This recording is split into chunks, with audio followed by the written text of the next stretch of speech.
details. All right. So I even posted on Facebook today. I got a lot to get off my chest about this one. And here's why.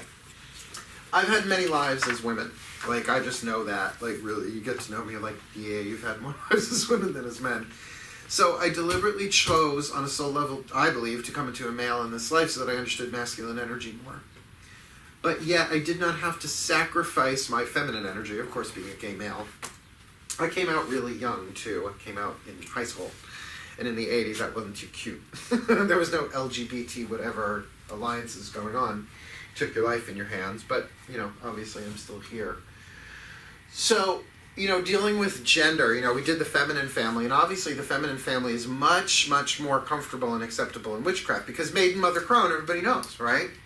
It's about the goddess. And yes, it is. It is very matrifocal. It is very... matriarchy based. I mean, really, you hear more about high priestesses than high priests. And I think that's wonderful. And certainly here at the Silver Broom, if you, like, you know, looked at the gender balance between male and female, it's like, whoa, way more females than we got males here. You know, that's great. That, you know, I love that we've created a safe space for women to come in. But we're not really talking so much about gender tonight, and yet... because we grew up, and still are, in a very patriarchal society, there is a lot of negative backlash towards men in general. I talk about this a lot, particularly when we look at the father. You know, growing up, all of the fathers are kings of the castle on TV.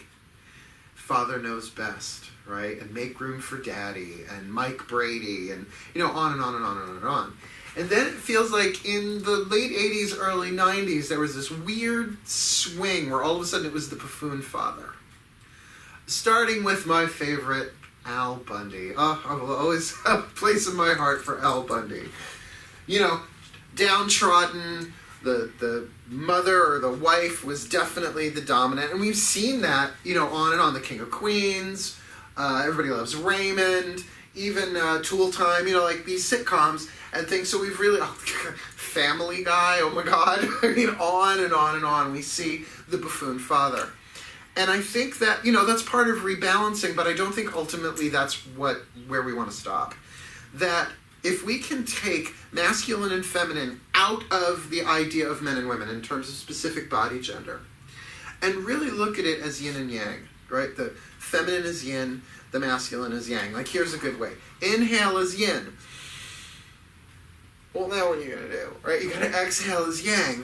It's like you get inspiration, yin, yinspiration. Well, that's a good one. Hashtag yinspiration, right? But then what are you going to do with it? You have to put it out into the world. You have to take a step. You have to, in some way, bring it into form. The best metaphor that I've ever given about the dance of yin and yang has been two people in a rowboat. The man is paddling, the woman is steering. So if you think of the yin as steering, right? It's like that's the intuitive, that's the feminine. It gets a sense of what's ahead. It's facing forward, right? If you're steering, right? You've got the rudder.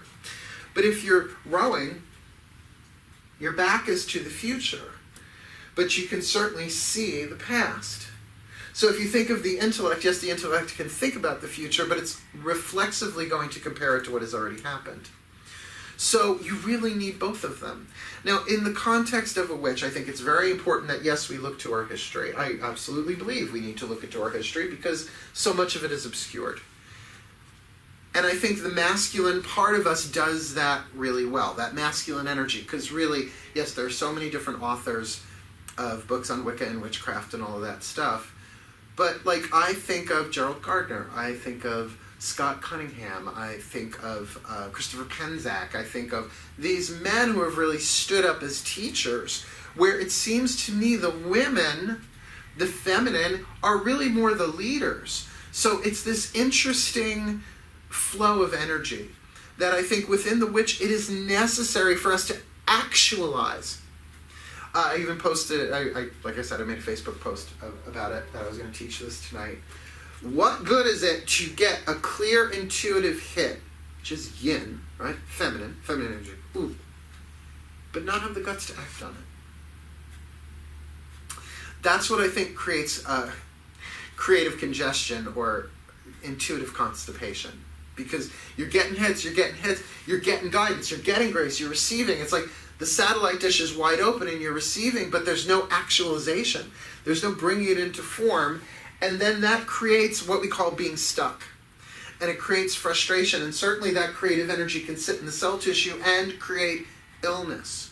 So there's something, to me, out of balance with the masculine energy, because we've lived under centuries, if not millennia, of male dominance, that we've sort of thrown out the baby with the bathwater to an extent.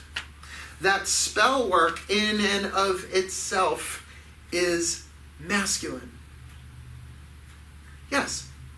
Well, we joke about that. We said, oh, please, if it was only candles, crystals, and herbs, and poof, we'd all be living in, splendor and opulence, and obviously we're not. So, of course, the internal feminine alignment part, the soul part, absolutely essential. That's what powers the spell.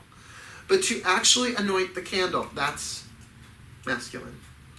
To write the words, to pick the time, you're actually using intellect, not intuition, although the intuitive process, which candle, which crystal, which herb, unless you're purely going by data. So there needs to be a balance within the witch. Otherwise, too much yin, not enough yang. It's like too much water, not enough fire. You become immobilized.